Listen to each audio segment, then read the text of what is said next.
천국으로 가는 해변. 숲에서 길을 잃은 사람들. 저희는 세상길로 나가 숲으로 들어섰습니다. 숲으로 들어서자 그는 나이 많은 노인으로 변했습니다. 저는 그의 변화를 보며 원래 이렇게 나이가 많은 사람이라는 것을 알아챘습니다. 그는 숲에 대해서 잘 알았습니다. 그럴 것이 그는 숲에서 평생을 보냈다고 했습니다. 그렇기에 사람들이 왜 숲에서 오래 지체하는지도 알고 사람들이 숲에서 왜 길을 잃는지도 잘 안다고 했습니다. 우리는 숲에서 소풍 나온 듯 놀고 있는 사람들 틈에 들어갔습니다. 그들은 시끌벅적했고 정신이 없어서 저희가 그들 가운데 끼어들어도 눈치채지도 못했고 자신들의 일행인 듯 여겼습니다. 저는 그들이 하는 놀이를 유심히 보았습니다. 그들은 각자 종이 카드를 갖고 있었고 카드를 내고 다른 사람이 내놓은 카드를 따는 놀이를 하고 있었는데 높은 카드를 내놓는 사람이 이기는 게임이었습니다. 그런데 이상한 것은 카드의 색깔은 제각각이었고 한 번도 동등하게 나누고 시작하는 법이 없었습니다. 시작부터 평등했는지 알 수 없는 이 게임에서는 모든 사람이 카드를 모으기만 할 뿐 아무도 다시 나누지는 않았습니다.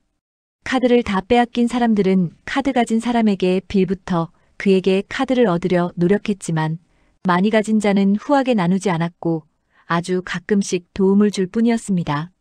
그들은 카드를 따는 데 집중했고 잠시 휴식 시간에는 세상 노래에 흥겹게 노래하고 춤을 추었습니다.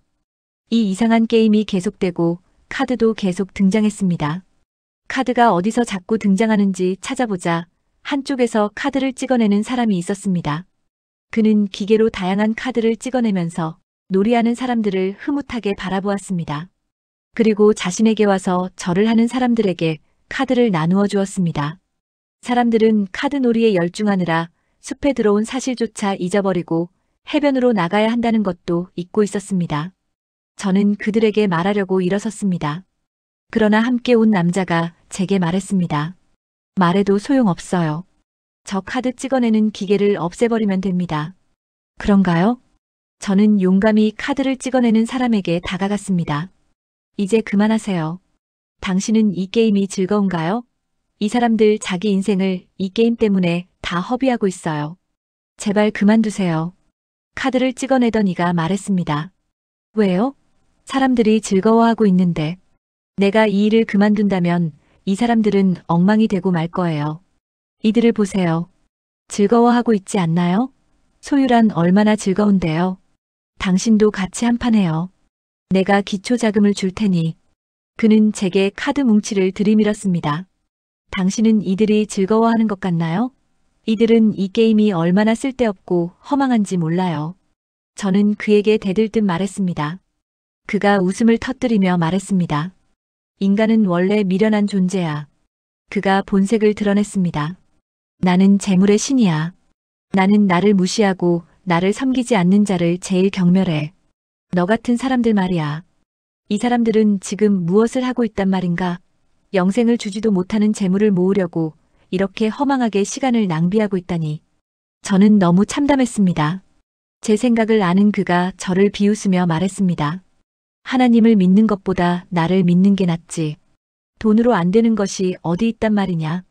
그는 계속해서 종이 카드를 만들어냈고 자신을 숭배하는 사람들에게 왕노릇을 하며 카드를 건네주었습니다. 간혹 많은 양의 카드를 받는 사람들도 있었고 적은 카드 한 장을 받으려고 비굴하게 구는 사람들도 많았습니다. 저는 그들이 너무 한심해서 한숨이 나왔습니다.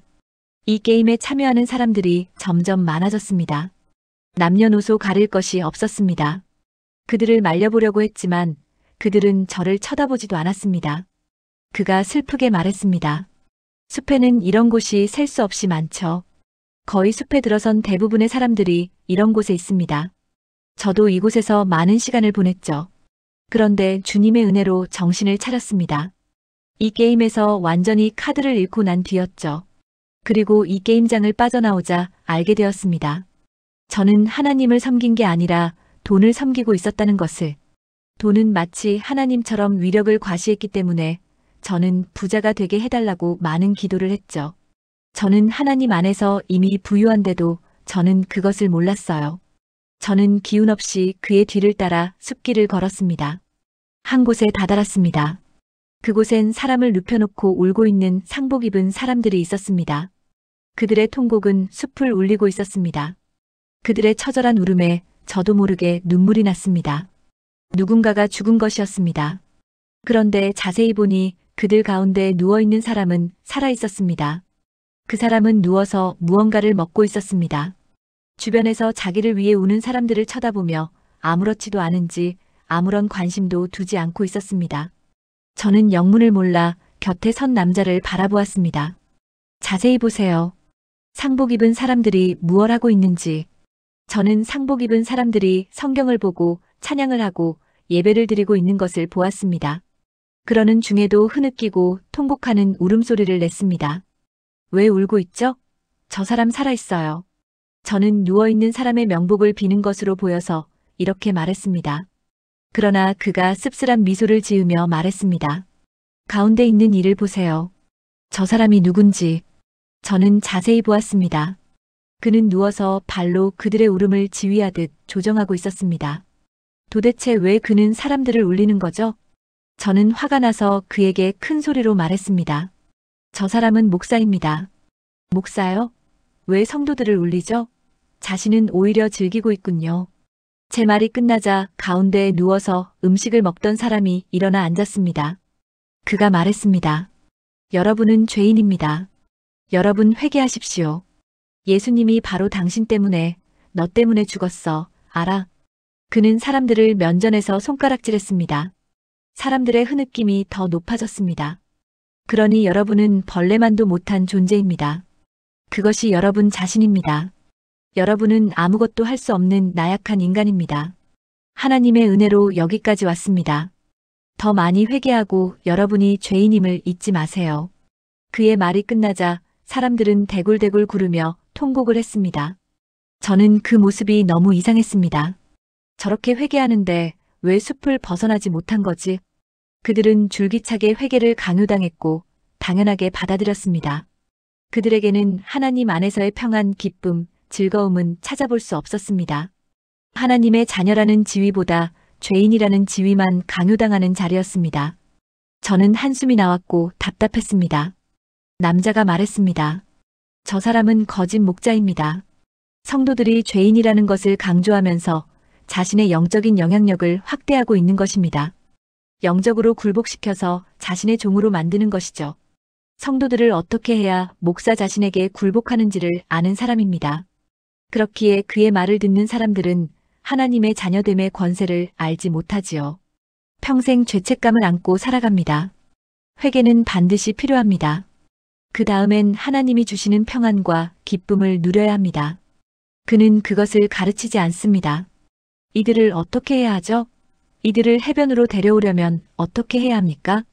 이들이 이런 상황에 놓이게 된 것은 자신의 책임도 있습니다. 스스로 하나님을 알려고 하지 않았기 때문에 잘못된 가르침에 놓이게 된 것입니다. 이런 사람뿐일까요? 어떤 이는 자신의 사역 확장을 위해 성도들의 봉사와 헌금을 강조하죠. 그렇게 해야 구원받은 사람이라고 가르칩니다. 그런 목사를 따르는 사람은 일시적인 자기 만족이나 보람을 느끼겠지만 정작 자신의 구원과는 관계가 없죠. 잘못된 목사를 분별해야 합니다. 저는 그들의 통곡과 울음소리를 뒤로하고 다시 숲길을 갔습니다. 그가 말했습니다. 어느 목사는 사람들의 감정을 건드리는 설교를 합니다. 설교를 듣고 나면 마치 하나님의 은혜 안에 들어선 느낌을 들게 만들죠. 또 하나님이 전적으로 자신의 성공을 위해 일하실 것이라는 확신을 갖게 합니다. 저는 괴로운 얼굴로 말했습니다. 균형이 필요해요. 아니요, 균형이 아닙니다. 사람을 따라가면 안 됩니다. 성령의 인도하심을 받아야 해요. 말씀을 모르고 하나님을 모르기 때문입니다. 숲에 있는 대부분의 사람들은 하나님에 대해 관심이 없어요. 자신이 하나님께 어떻게 복을 받는가가 더 중요할 뿐입니다. 저는 그의 말을 들으며 저 역시 숲에서 헤맬 때의 모습이 떠올랐습니다. 그렇다고 지금도 완전한 게 아니었습니다. 그가 제 마음을 알고 말했습니다. 당신은 지쳤어요. 그건 사람들이 당신의 말을 잘 듣지 않기 때문입니다. 당신의 외침이 허공을 치는 것 같기 때문입니다. 하지만 기억하세요. 그래도 당신은 말해야 하지요. 당신은 해변에서, 저는 숲에서. 저는 그와 함께 숲을 다시 돌아다녔습니다. 두 사람이 저희 앞에 걸어가고 있었습니다. 두 사람은 팔짱을 끼고 몸을 붙여서 걷고 있었는데 그들의 발걸음은 매우 경쾌했습니다. 저는 반가운 마음이 들었습니다. 그들이 가는 쪽이 해변 쪽 맞나? 저는 그들에게 해변으로 가는 길을 다시 설명해 줘야겠다는 생각이 들어서 남자에게 양해를 구하고 그들에게 뛰어갔습니다. 가까이 가서 그들을 돌려세웠을 때 그들의 모습을 보고 저는 너무 놀랐습니다. 그들은 몸이 완전히 붙어 있었던 것입니다. 머리는 둘, 팔, 넷, 다리도 넷, 그런데 몸이 붙어 있었습니다. 샴쌍둥이. 이렇게 생각하고 있을 때 그들이 제게 물었습니다. 왜 그러시나요? 왜 불렀어요? 저는 당황한 기색을 멈추고 말했습니다. 해변으로 가는 길을 가르쳐 주려고요. 아, 알고 있어요. 저희는 그 길을 알아요. 주님을 바라보고 이 길로 쭉 가면 되지요? 저는 그들의 말을 들으며 뭔가 이상한 점을 발견했습니다. 한 사람의 얼굴 표정이 좋지 못했습니다. 그리고 그 사람이 말했습니다. 아니라니까. 우린 아직 거기에 갈 수 없어. 우리는 아직 해야 할 일이 있잖아. 맞아. 내 말이 맞네. 그들의 말은 이해할 수가 없었습니다. 저는 궁금증을 참지 못하고 질문했습니다. 왜 붙어 다니죠? 숲에선 혼자 가는 거예요. 하나님이 주신 훈련도 받고 성령님의 인도하심으로 해변에 도착해야지. 이런 상태로는 안 됩니다. 제 말에 그들은 화가 났습니다. 무슨 말씀? 우린 늘 함께합니다. 우린 주님처럼 가까운 사이예요. 우린 서로 의지하기 때문에 여기까지 온 거예요. 우리 중 한 사람이 힘들면 서로 돕습니다. 우리는 서로 의지합니다. 저는 그들의 모습에서 깨달은 것이 있었습니다. 당신들의 문제를 알겠습니다. 당신들은 사람을 의지하는군요. 저희가 의지해야 할 분은 하나님 한 분 외에는 없어요. 사람을 의지해서는 숲을 빠져나가지 못합니다. 제 말에 그들은 화를 내며 돌아서서 갔습니다. 그들은 얼마 못 가 지름길로 내려가는 것이 보였습니다. 함께 숲길을 동행하던 남자가 가까이 다가와 말했습니다. 사람을 의지하는 것은 하나님이 기뻐하시지 않습니다. 저희가 의지해야 할 분은 하나님 한 분이죠.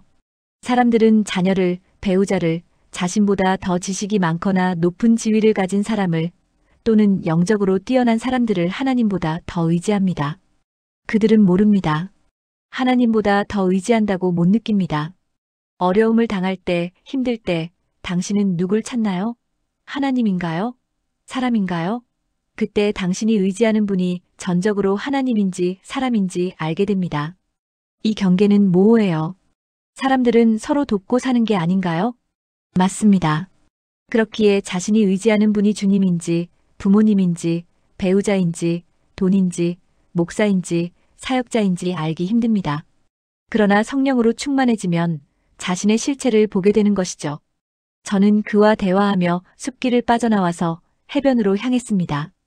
해변으로 가는 길목은 한가했습니다. 앞서가는 한 여자는 해변에 도착하자 흰옷으로 갈아입혀지는 것이 보였습니다. 남자가 제게 악수를 청했습니다. 제가 당신에게 숲을 둘러보라고 하신 주님의 뜻을 당신이 알기를 원합니다. 각자의 사역지에서 저희는 홀로 싸웁니다. 그러나 주님은 저희와 함께 하시죠. 제가 당신에게 용기를 주고 싶군요. 그는 힘차게 손을 흔들고 숲으로 다시 들어갔습니다. 그는 제 동역자가 아니었습니다.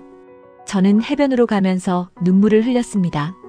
그래, 모든 사역은 힘든 거야. 주님, 저에게 용기를 주시고 끝까지 갈 수 있도록 도와주세요. 저는 바위까지 달렸습니다. 조각조각 난 바위들이 하나로 뭉쳐져 있었습니다. 예전에 제 바위로 돌아와 있었습니다. 저는 바위를 붙들고 울었습니다. 주님, 도와주세요. 사람들이 듣든지 안 듣든지 말하게 해주세요. 제 앞에 바닷길이 열렸습니다. 주님의 초청이었습니다. 저는 분수대에 계신 주님을 만나기 위해 열린 바닷길을 힘차게 달려갔습니다. 제 눈물은 어느새 말라 있었습니다.